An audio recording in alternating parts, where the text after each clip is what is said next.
కాళేశ్వరం ప్రాజెక్టులో భాగంగా బ్యారేజీల నిర్మాణంపై కమిషన్ విచారణ కొలిక్కి వచ్చింది. మార్చి నెలాఖరుకల్లా విచారణపై నివేదికను ప్రభుత్వానికి అందించే అవకాశాలు ఉన్నాయి.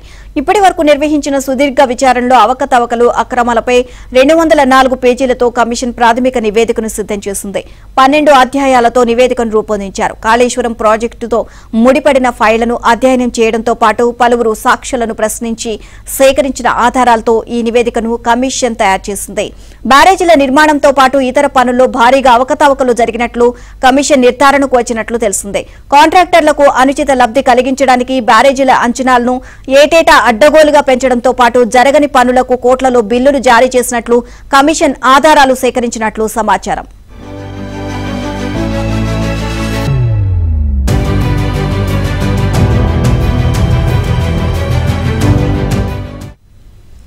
ఒక బ్యారేజీకి సంబంధించి పనులు ప్రారంభించడానికి ముందే 25% పైగా నిధులు కాంట్రాక్టర్కు చెల్లించినట్లు కమిషన్ గుర్తించింది.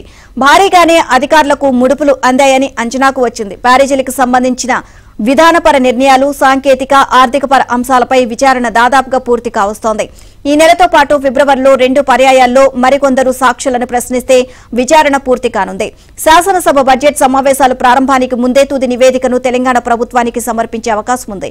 బడ్జెట్ సమావేశాలు ఈ నివేదికపై చర్చించే అవకాశం ఉంది. ఇక కమిషన్ ఇప్పటి వరకు 80 మందికి పైగా ఇంజనీర్లు, ఐఏఎస్, మాజీ ఐఏఎస్ అధికారులను ప్రశ్నించింది. ఇవాళ్టి నుంచి మరో దఫా ప్రశ్నించే కార్యక్రమాన్ని చేపట్టనుంది. తొలి రోజు ఆర్థిక శాఖ ప్రత్యేక ప్రధాన కార్యదర్శి రామకృష్ణారావును ప్రశ్నించనుంది.